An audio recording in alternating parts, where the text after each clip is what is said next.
Welcome back to the High Ticket AI Systems Podcast. Everyone, please welcome the one and only Mr. Apoorv. Apoorv, welcome to the show, my friend. How are you doing today? I'm doing great. Thanks for having me on today, Jordan. Of course. Now, can you please give us some quick context as to the company, your full name, please, and essentially what you guys do? Sure. Yeah. So the full name's Apoorv Dwivedi, and my company is Fixyr Marketing. So it's Fixyr, and the website's just fixyr.com. We are a boutique marketing consultancy. We work exclusively with small and independent accounting firms across the US and across Canada. Why did you guys decide to niche down and work with those specific firms? Because I'm glad you did, because I love niching down, but just why that niche specifically? Yeah, so a couple of reasons, and I'll tie them together in a second. But the first one is we practice what we preach. So when we work with our clients, one of the things that we talk about is a concept from John Jantz of Duct Tape Marketing called strategy first, right? Which is begin with strategy before you get into the tactics of execution. And when you begin with strategy, one of the things you want to be really clear about is who's the audience that you're going to try to attract, who's the audience that you can help with their problems. So the audience that I picked was accounting firms. The second part of that reason is because I have experience in that industry. So I come from that industry. So I spend a lot of time in banks, credit unions, and financial institutions, as well as in large accounting and consulting firms. And I was running large marketing departments, national roles, big marketing teams, business development, comms, that type of stuff. So, when I was thinking about where I was going to focus and that kind of strategy first strategic focus, it made sense to lean into that background because I had the experience, I had the expertise to be able to bring to other smaller firms that don't have dedicated marketing leaders. I feel like when you can speak the problems of your avatar, of your ICP better than they can explain it, then the sale is just second nature. Like them becoming a client is second nature. So it makes total sense. Yeah. When you are helping these customers, or these clients rather, from a marketing perspective, what does all that entail, if you don't mind? Sure. Yeah. I mean, so at the end of the day, the number one thing that most firms are looking for is getting more customers or more growth. So we break that down into, well, how do you go about doing that? And I mentioned strategy first. We always start with strategy. We're not about just selling one particular service, right? Or one particular thing, right? There's a lot of folks out there that say, oh, you need to run just this one type of ad campaign or this one funnel or, this one lead magnet, whatever. We don't do that. We take a holistic view of the business and say, okay, here's what you're actually going to need. And that usually breaks down into two areas. So they want more customers, but we'll split that down into the first one is building their reputation, right? I like to use the word reputation rather than brand. I know a lot of folks in the marketing space, it's all about brand, but when you speak with business owners and particularly accounting firm owners, like I don't want to get into this, really ambiguous discussion about what is brand and what does it mean and all that. When you say reputation, people get it, right? So first part is how do we build your reputation? That is a multiplier effect for the second part, which is lead generation, right? So you want to generate leads. You can focus on the lead generation, but the two work really well hand in hand together. And like I said, reputation acts kind of like a lever or a multiplier effect on lead generation. What do you feel like, looking over your clients' accounts, what do you feel like has been some of the best practices or best approaches for building a strong reputation and then piggybacking that off of just lead generation in the space right now for what you guys do? Yeah. So big question. Sorry. And yeah, there's no single one size fits all answer, right? So, and I think that's probably the thing that I want to be really clear about is a lot of times, people get sold a lot of, here's the silver bullet. If you just do this one thing, this is going to solve all of your problems. I don't believe that at all. I've worked with literally hundreds upon hundreds of different small independent accounting firms, as well as kind of small and mid-sized ones as well. And there is no, if you just do this one thing, it's going to solve all your problems. That said, when it comes to a focus on reputation and how that helps, one of the things that we see a lot is to say, okay, if you're really clear about who's the audience that you're trying to attract, right? So maybe as an accounting firm owner, you're trying to deal with maybe it's e-commerce owners, business owners, or dental practice owners, or, something like that, auto body shops. Okay, now let's take a look at that audience and let's say, okay, where does that audience get their information from? Where do they go, right? What associations do they belong to? What blogs and forums are they following or are they active in? What podcasts do they listen to, right? Those types of things. Yeah. What are the types of reports or research studies or other things that they're consuming? Right. And we look for opportunities within that to say, okay, to get in front of that audience, how can we help you kind of build up a unique perspective on something that audience is going to be interested in?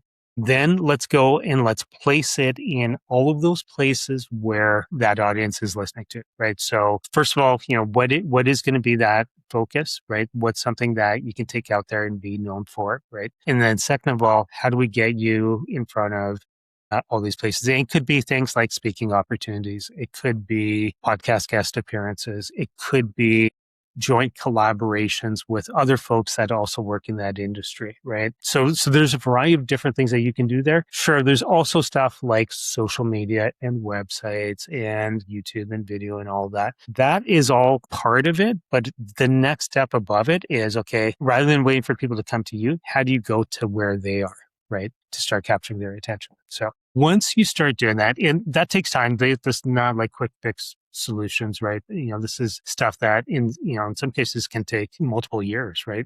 But you start building that long-term reputation up and you start being known as the go-to expert for something, right? Whatever that thing is, and for that audience. And that then turns into people hearing you, people seeing you, and them seeking you out. So, people coming to you based on, I saw you speak at so-and-so event, or, I've heard you on this thing, or I watched these videos or whatnot. Generally, by itself, that's not enough, right? That helps. So I said it acts as a multiplier effect. But when you do that combined with other forms of lead generation, then the two work really well hand in hand together. Because people will say, oh yeah, that's so-and-so firm or it's XYZ person. And maybe not, it's not maybe not top of my mind, but in my mind, I've seen and I've heard that person before in different places, or I've seen their firm name before in different places. And it just, there's that familiarity. Maybe, like I said, maybe it's not even stated, but there's that familiarity there, and people are more likely to respond. There's like 5 levels of awareness with buyers, right? And you Yeah. can't expect people to go from, and like, I don't know, I have a problem and I have no idea there's a solution for this, to like, I guess maybe that's stages of interest, what I'm describing here, but you can't expect someone to go from 1 to like, I've never heard of you, to like, Right. there's levels to this. And I think reputation and always being top of mind for your audience significantly helps. What would you say, kind of like the opposite of best practices, what would you say, the industry does that are kind of your competitors, that they do this and like, you're like, why are you doing this? Like, this doesn't actually work. Like, we've tried this thing. I know it doesn't deliver results, yet this company is doing that. Does that question kind of make sense at all? Yeah. No, I totally get what you're asking, right? So a couple things, right? One of the things that I see everyone in there is there's a whole bunch of cold outreach stuff that's taking place. A lot of it kind of being fueled by different automation tools and either offshoring or AI or some combination of that. A lot of people are just doing it blindly. Like, I'm not saying that it doesn't work, but there's a lot of folks out there that they just they try and play the mass market math game, right? If I put out 100,000, maybe I'll get 5 responses. Right. Yeah, in that type of like spam approach, like it's just whenever I see that, I understand why people do that, but it is such a poor thing to do, and the numbers have to make sense for it to actually be effective. So if you're looking at getting 5 appointments a month and you're using that type of mass market approach, your distribution has to be in the tens of thousands for that to make sense, right? And I said cold outreach can work, right? So AI tools and insights if you know how to apply them, right? If you know how to research buyers, if you're looking for behavioral triggers, if you're looking for, right, there's ways that you can get into where you can actually really leverage the technology and get way more specific and applicable to the audience. And that can definitely work, and certainly works much better. So that's one of the things I'd say, right? The other thing is kind of going back to my comments around the strategy, where people they just try one thing, then they try the next thing, then they try the next thing, then they try the next thing. And it's just like throwing spaghetti up against the wall just to see what sticks, right? And there's no rhyme or reason. And it's just because, they heard this thing and it's like, oh, let's try that, right? Or they heard this other thing, oh, let's try that, right? They don't have a strategy for themselves. So if you're not leading with what's important for yourself, right? How are you going to market? Like, do you have clarity around, it's a question that I ask people, right? By order of uh, priority, who's your ideal target customer, and why should they choose to work with you versus any other option they may have? If you can't answer that question, all the tactics that you throw out there are probably not going to work, right? Like there's some core critical strategy stuff they need to figure out first, right? And so I see people just kind of trying a whole bunch of tactical stuff and saying, "Oh, this doesn't work for me." Right. Yeah. And it's not that those tactics don't work. Maybe they do, maybe they don't. Sometimes people, they haven't tweaked it enough. They haven't spent enough time with it. They haven't worked it enough. But usually it starts from more of a root problem, which is they haven't figured out the strategy piece for themselves and their firm first. Absolutely, because people say that door knocking doesn't work, or people say cold calling doesn't work, or DMing people on social media doesn't work. But at the same time, you hear all these success stories like of people doing that exact thing, like cold calling, door knocking, Sure. DMing, emailing, and it works, right? So it's not necessarily that the channel doesn't work. It's the application into the channel that is possibly failing. Like, so strategy could be one. Secondly, it could be like the differentiation that you have, like your offer, right? Like what Yeah. you're actually selling to them. And you touched on like sending hundreds of thousands of emails from either offshore accounts or like AI personalization. And I think because we do outbound, to be straight up with you, we do Yeah. outbound. Like we're like in the trenches. We know what works. We know what Yeah, but you guys do outbound differently than the way I was describing it, right? 100%. Yeah. So nowadays, everyone claims they use AI personalization. And what we found to be true is like the less like personalized that it is, like the more believable and like the higher chances of the recipient responding, because it's like, okay, this is an actual human behind this. Like a human wrote this email, not like Claude in this Right. example. Yeah. And one way we like to personalize it is not by saying, oh, I saw that you went to this college back in 2014 and that this company was recently raised 7 million like for this seed funding. Like that's not what we utilize. We personalize it by relevancy. Like how, like what we're doing is relevant to your ideal customers, to your business. In our opinion, when you do that and you create a human feel behind that email, it works significantly better. Thoughts on that? Absolutely, right. So, come back to your earlier point. It's not necessarily that the tactic doesn't work. The question is, have you figured out how to make it work? Number one, but also it may not work all the time for everyone, right? So you have to have that clarity around, okay, is it going to work in your situation or not, right? And I think, just kind of like how you described it, it's understanding what's going to work with your audience, right? So, if your audience is sophisticated buyers, or if your audience is used to receiving, 5 cold spam messages a day, you have to be really clear about how you're going to cut through that noise and why they're going to want to listen to your message, right? Absolutely. Are you familiar with the term like account-based marketing, ABM? Yeah, ABM, yeah, for sure. Do Yeah, you big firms do it really well in the accounting consulting space. It's a great approach. You have to have, I guess, the dedicated teams to be able to do it, right?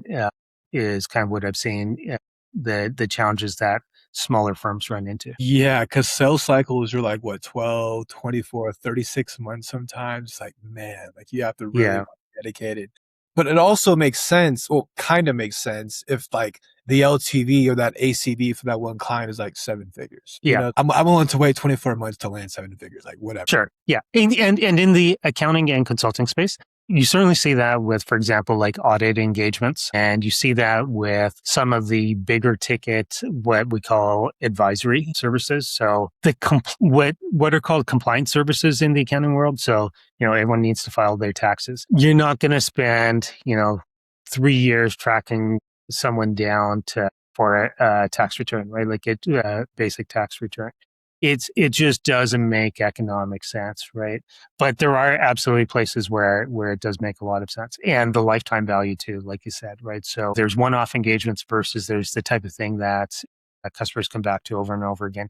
And in the accounting world, that could be bookkeeping retainer packages. It could be ongoing combinations of bookkeeping, accounting, tax, advisory support, what's called fractional CFO support or client advisory services is kind of the industry term, but it's basically kind of taking your accounting function and outsourcing that. So fractional CFO, fractional controller, a term called FP&A, financial planning and advisory. So things like that, right? So those are bigger ticket items, and there are absolutely places where ABM, account-based marketing, makes sense. Yeah, like I'm totally for ABM, right? If the ticket size also makes sense. Like I'm not going Yeah, to 6 months trying to land this account if I'm making not as much as I probably could. So I for think sure. if anyone is doing ABM, like figure out what you can sell to make it worth the 6 month or 12 month sales cycle. And that's kind of what we've been thinking about internally as well, not to go on that tangent, but from my research, it's very interesting. And I think it makes a lot of sense. Again, if your ticket size makes sense. Anyways, moving on. Have you guys used that at all, or do you typically do other strategies or have other strategies in place? Yeah. So we have definitely worked with firms that have ABM programs in place, and they're trying to use that, combine that with the reputation building or other things that will supplement that. In the accounting world, account-based marketing, like I said, you definitely see it at the larger firms. Once you start to get into smaller firms, they often don't have the team size to be able to support that type of go-to-market strategy. It is highly effective, again, for all the different reasons that we talked about. If you have the right ticket size and you can invest in that. For smaller firms, not so much. So with smaller firms, we tend to focus on, okay, what are the things that are probably more likely going to result in shorter sales cycles, right? So who are the folks that are in market for your services right now, or that are going to be a good fit that we can start to narrow that down further without requiring the investment of a big ABM strategy. No, for sure. When it comes to systems that you found to work pretty well for you on the client acquisition front, I assume reputation is going to be a big one. When it comes to lead gen, do you guys make content? Do you guys have outbound campaigns, inbound campaigns, or I guess at a high level, what does that look like for Fixyr? Yeah, absolutely. And the answer, honestly, is all of the above. Nice. So we will work with firms. Generally, we start by putting in place a strategy. So we'll do an audit of, what they're currently doing for marketing, what's working, what isn't, give them a roadmap on what they need to do to fix it, fix their marketing strategy, put that marketing strategy foundation in place. Sometimes we retool their core offer, right? How they present themselves to the market, their value proposition messaging. We get those foundational pieces in place. Then we'll work on a combination of three things. So that reputation building, right? That's kind of a core thing for a lot of folks. So that involves not just content production, distribution, but there's a whole bunch of research that goes with it, understanding the customer, understanding the industry, understanding where they're likely to be looking for it, trying to get that placed out there. So there's that side of it. But then on the lead gen side, we break it into two buckets. And one is referral systems. So within the accounting world, still the vast majority of leads come through referrals and word of mouth. There's studies that have been done by supported by the Association for Accounting Marketing, but it's still north of 80% of leads come through referrals and word of mouth. So we always start with referrals and having a referral strategy in place. Now, the interesting thing is, I said that number is still north of 80%, but when I go out and I talk at accounting conferences or do workshops and stuff, I ask how many people have a referral strategy in place. And it's usually like a handful of hands in the room go up, like maybe 5%, right? So it's a number one form of lead generation, yet most firms don't have an articulated referral strategy or program in place. So we work on putting that in place, and that can increase the referrals by 10, 20, 30% or more, right? Which is great. The challenge with referrals is referrals are unpredictable. Right. And in some cases, depending on the firm's growth targets, may not be enough to get them to where they need to go. So then we look at what are the other forms of lead generation that we can use. And like I said before, there's no one size fits all, but it could be a search. So SEO, or, people use AEO, GEO. We put it all under the same umbrella. For us, it's a single thing now, right? People are searching for someone that can solve their problems, right? And how do you make sure that you're showing up favorably and they want to talk to you, right? So that's one thing. It could be paid ads. Paid ads do work in the accounting space within certain segments and for certain types of services. They don't work for everything. They don't work they don't work really well for those bigger ticket advisory services. They do work well for compliance work, so tax filing, even like small business bookkeeping, things like that. But yeah, as you get up more into the advisory space, ads we found just don't work extremely well.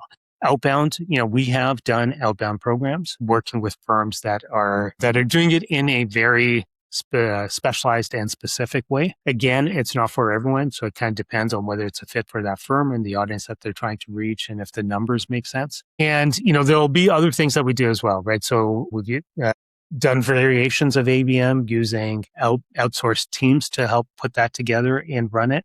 Can work, not for everyone, fairly expensive. So you have to make sure that the ticket size of the services that you're selling makes sense, right? So there's a whole combination of things. I mean, there's even things that we do, like kind of in the traditional space, working with firms around helping them put together strategies for trade shows and conferences, right? There's still a lot of that takes place, and they still get a lot of really good quality leads from things like that, right?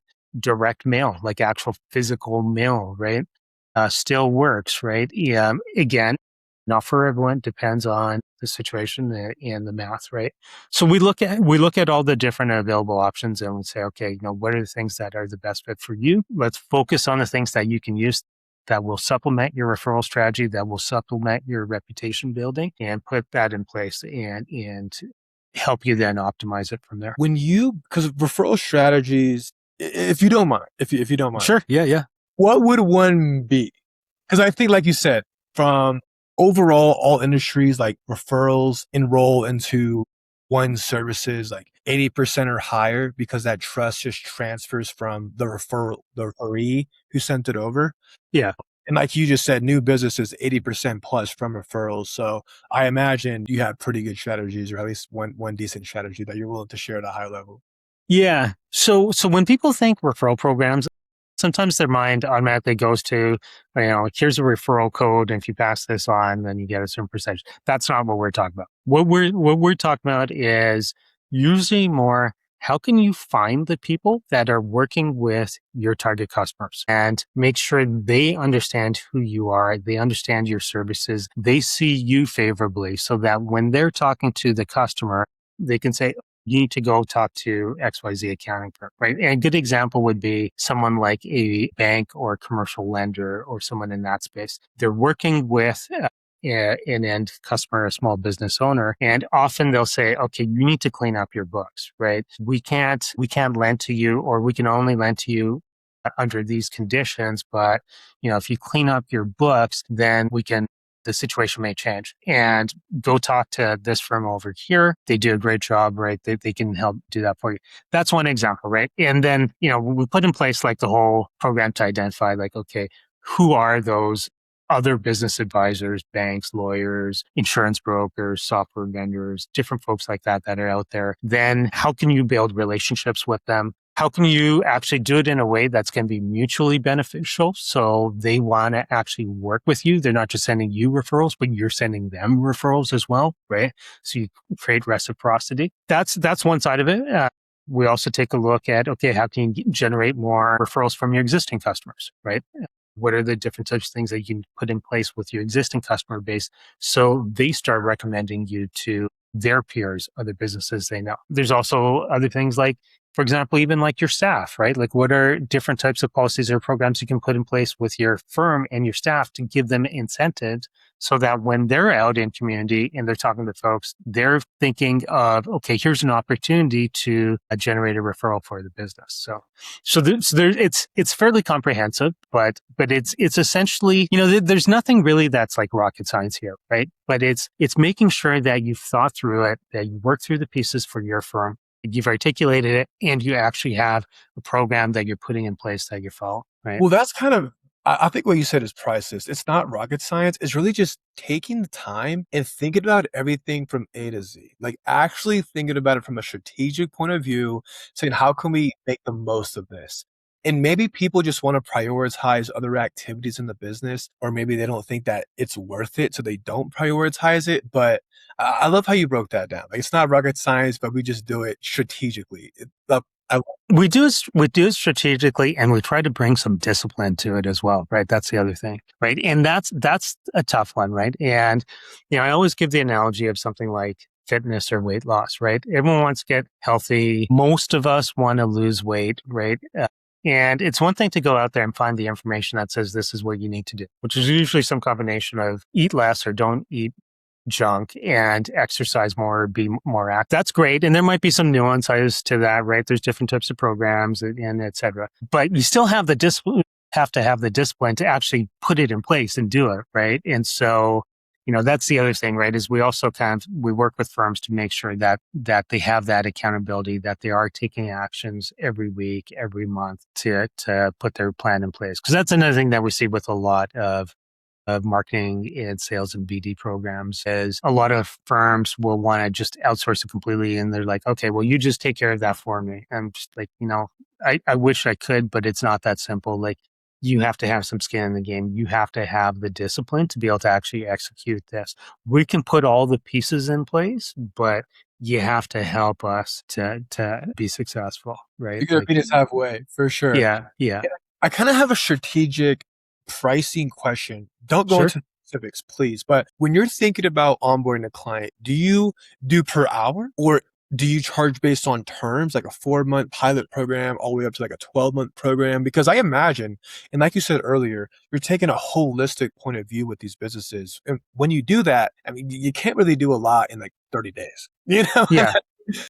Yeah. Yeah, no, and that's the tough part, right? Is so when I'm talking with folks, they have to understand like it's going to take time to get results, right? And usually, I try to come up with flat, predictable pricing for them, right? We don't work on an hourly basis. We don't work piecemeal, right? We'll have people come to us and say, "Oh, can you just do this one thing, or can you fix this thing on our website, or do this brochure?" Like if that's what you're looking for, sorry, we're not the firm for you. Right. We need to make sure that you're looking at this holistically, but we'll lay it out for them. We'll say, okay, in order to do this, here's what it's going to look like. Right. So here's what your commitment looks like for 3 months or 6 months or whatever the case may be. Right. And then they can take it from there. And, we'll have milestones in place. So there's clarity around what they're getting. Right. And making sure that they're actually getting results. We've got different types of guarantees in place. There's also break clauses, so they're not stuck in something for extended period of time. So there's all that stuff that's built into it as well. But yeah, I know from the firm owner's perspective that they need to have that predictability in place, right? And I 100% get it, right? So we do that upfront. Yeah, I think predicting your not predicting cash flow, but predicting expenses is like, Yeah. yeah, I would rather do that all day long.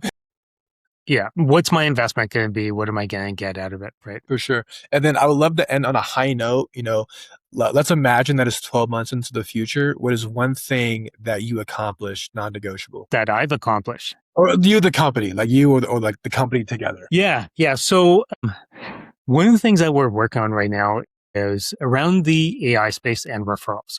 And I won't give away too much, but we're launching a whole brand new program that basically takes 30 plus years of knowledge and expertise and insights, having worked with literally thousands of professionals, accountants, CPAs, bookkeepers, tax filers, CFOs, consultants, and we're building AI tools around that folks are going to be able to take and apply to themselves within their own businesses. So we're looking to get that into market fairly soon. But yeah, that is definitely something that we're going to achieve over the next year. That's amazing. Approve. Thank you so much for joining us, my friend.